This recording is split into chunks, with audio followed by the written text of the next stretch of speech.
Okay, hey, welcome to the weekly mortgage update here at Bond Street Mortgage. I have James as usual. How you doing, James? Hey Ryan, good. How are you?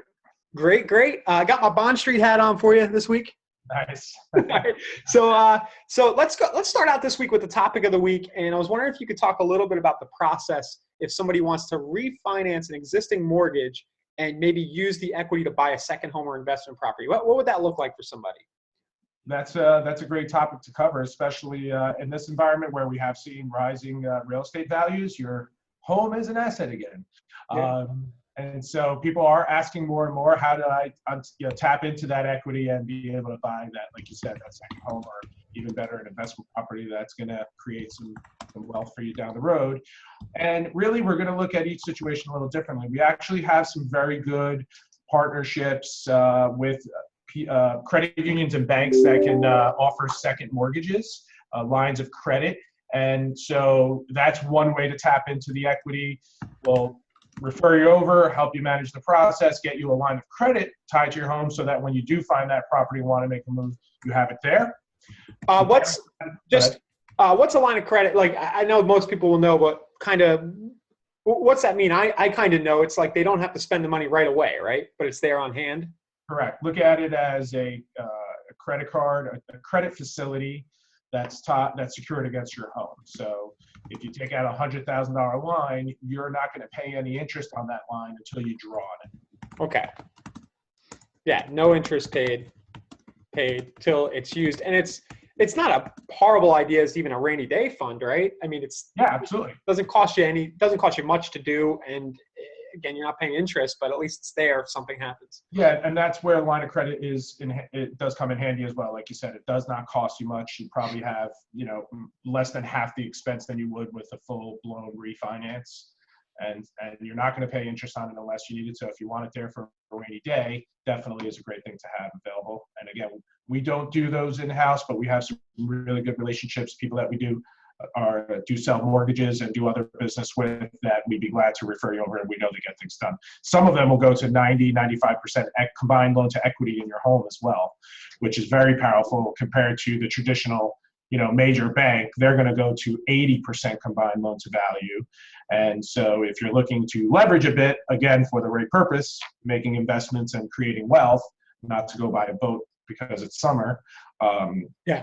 It's things that we're going to look at in the overall picture of what you're trying to accomplish with tapping into that equity and creating that leverage to buy another property, and especially an investment property, that obviously it makes sense to do so. So say my house is worth $400. I have a $200,000 mortgage on my house. It's worth probably $400 now. Would I first get the line of credit and then use the cash to put down on an investment property, or does it happen a little differently? So if that $200,000 mortgage you have refinanced in the last 5 years and you're at 3.5%, obviously I'm going to say, Ryan, let's not touch the first mortgage. Mm-hmm. But if you have an immediate need and the first mortgage is at a higher interest rate, and you say, hey, I know I'm going to buy a property in the next 6 months. Just give me the cash out, and you're gonna, help me. Maybe that, first mortgage is at a higher rate, or you want to take a lower term, and I can also lock in the additional equity at a higher rate. So the negative to the line of credit, especially depending on the loan to value that you go to, that interest rate is going to be higher. It's going to be tied to prime, and again, if you go for full leverage, let's say 90 CLTV, so on that $400,000 house, you can borrow up to 360 at 90%, right? So you're going to pay off the 200 and you'll have a line of 160. You'll have a line of 160, and then when you identify the investment property, you're able to take that, and then how do you qualify on the investment property based on the merits of the property? Yep. So when you're buying an investment property, typically minimum you're going to put on a single family 20% down. Multifamily, you're looking at 25% plus down. And so the beauty there is we can use that estimated rental income based off of a market rent schedule that the appraiser will do. We can use that subject, or if it's currently rented, then we would use the current lease. But if it's a property that's not rented, we're going to go off the market rent schedule in the appraisal, and we can use 75% of that projecting income to help you qualify for the mortgage. Right. So that's kind of how it goes down. You help pull the equity out of the first property, and then Bond Street would help finance the second one. I wonder if we could do this here, because I have an intimate, you and I probably have an intimate sense for how powerful leverage can be in this situation, where you're taking borrowed money at 3 or 4%, and then you're putting it at a property that gives you, maybe 15, 20% annual returns. I'll try to include a link to a calculator, by the way, James, but can you speak a little bit to that? Like what, what's behind all that there? So let's use an example. Let's say you're going to buy a 2-family home in Bergen and Hudson County for $450, let's say $500. Right. I know people watching are probably saying that's way too low, but they're out there. Okay. So depending on the taxes, let's say on that 450K 2-family, 500, yeah. Do taxes of $12,000 a year. Insurance probably run you another $1,500 to $1,800 a year. So go $1,800 on the high side. That's $1,500 a month.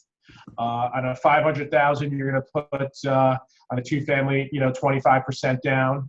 So that's what, $127,500 down payment. So you'll borrow $377,500, I believe that is. We'll just round it out to $375, bro. Yeah. Let's do $125. So you're going to be roughly, again, just going off the top of my head, you're probably going to be roughly around $1,550 to $1,600 principal and interest. So 26. Let's say you're going to be at a total payment of about $2,750 a month. Okay, total payment $2,750 a month. And is it possible on that 2-unit to have each of those apartments? I mean, I can see this at a glance. It's probably possible to have the rents totally cover that $2,750. Definitely more. Right. I would say probably.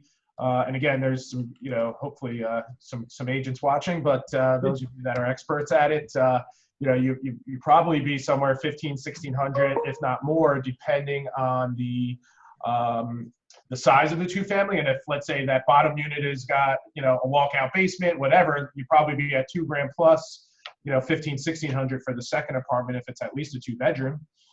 So you're going to be, maybe even as high as $3,500 rental income on that property. Yep. So I just remembered my link to this calculator. I have a really good one here that I'll include.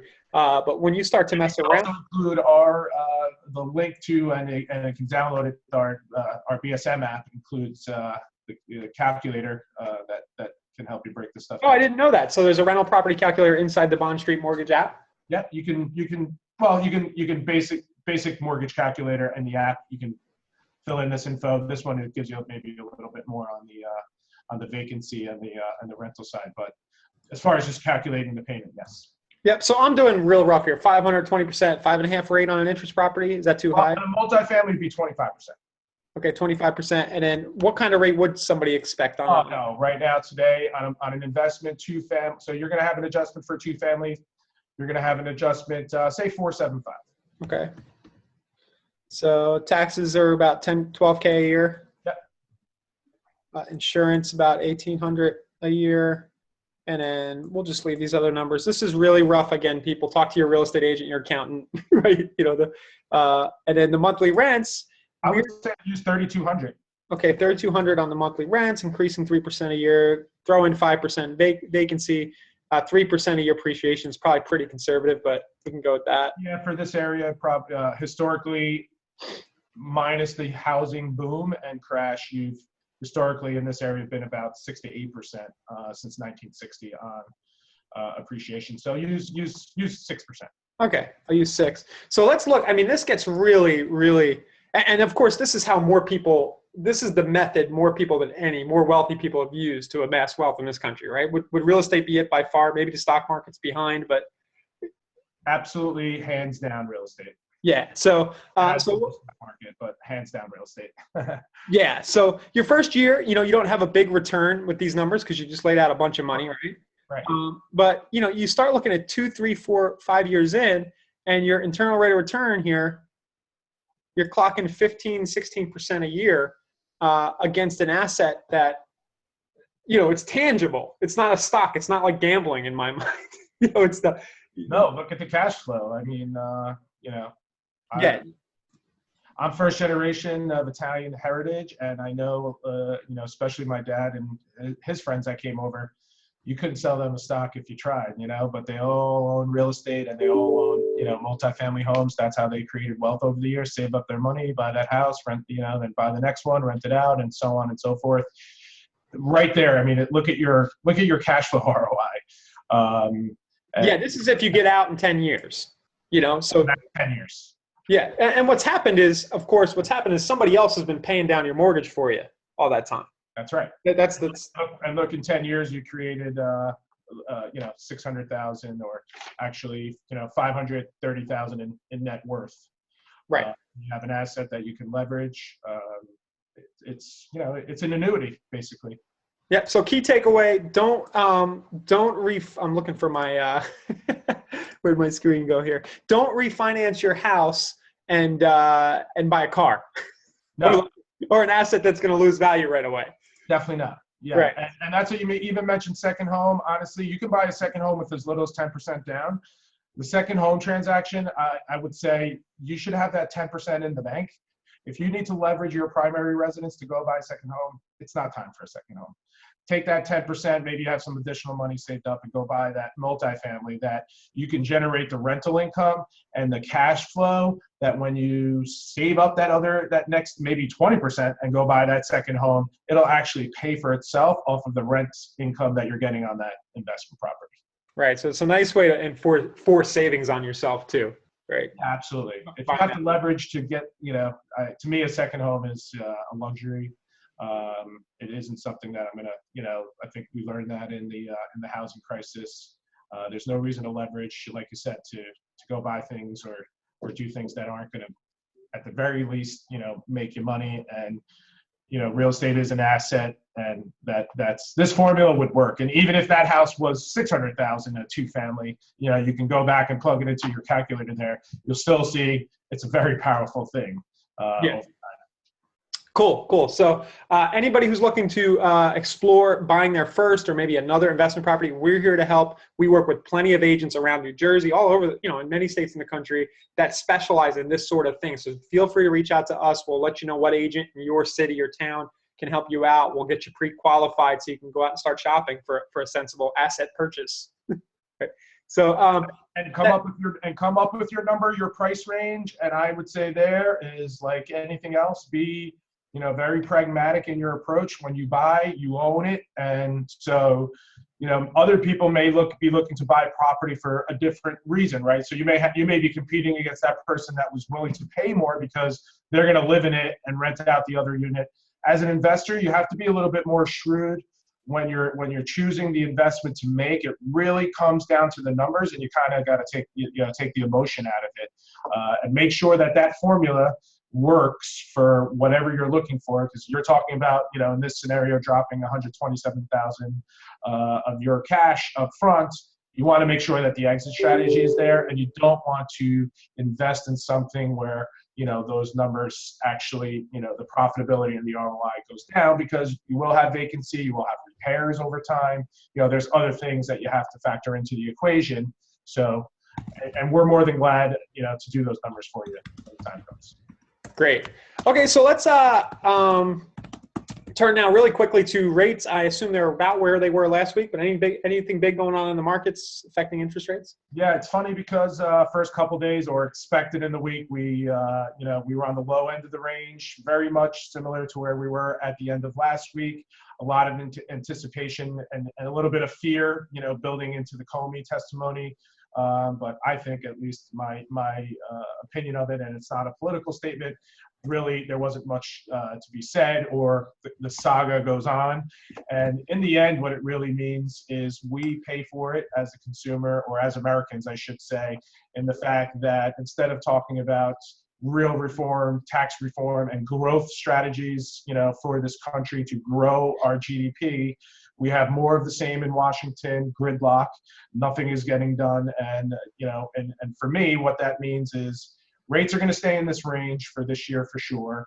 I highly doubt at this point that we're going to see anything done by the summer break of Congress, which is August. And it's going to be more of the same. We're looking at 1.5%, 2% economic growth.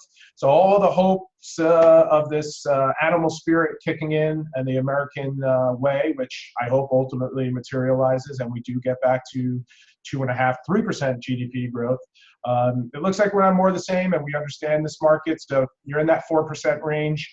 Since yesterday, rates have ticked up a little bit, like I said, basically because there was no new news, with the testimony. And, we'll see where we go from here. Stock market all-time high, still have that wealth creation there, 4 trillion plus added to net worth in this country from the move up since the election. So there's definitely activity. And rates are really not the story here. It's really about inventory and just finding houses for people to buy, I think. I know we're going a little long today, but I also caught that headline about the CFPB, the consumer and the agents, and it's probably more relevant to agents and lenders watching. But what do you think of all that stuff? It looks like they're going to scale back some of it. Well, there is a case pending right now in district court, so we haven't heard that. The first, it was an appeal of a previous case, the PHH, which cited basically stating that the CFPB way that it's created or it's formed is unconstitutional. Doesn't the House have a bill that's trying to, or am I getting that wrong? So they did pass a new bill yesterday also at the end of the day that's going to peel back some of Dodd-Frank. It's the beginning of that process, as been promised with the new administration. So again, you lose some of the, and I don't know, depending on which side of you're on of that, but in my opinion, yeah, we definitely needed more regulation in banking. The financial crisis showed us that. But what happens with any regulation, it tends to go too far, and also unintended consequences. So we have to make those adjustments within the new regulation for the people that are underserved, and we talk about it all the time, the self-employed individual especially. And so yes, that was something that was passed by the House yesterday, beginning stages. We'll see where it goes from there. It's a long road ahead. Yep, cool. And then finally, I'll just mention for the agents watching, there's a co-marketing ideas video, ways that we can work together, as lenders and agents. I recorded a quick little 5-minute, probably about 10-minute spot, and I'll just I'll put it on the screen. bondstreetmortgage.com/co-marketing recording, and you'll have a link down below as well. So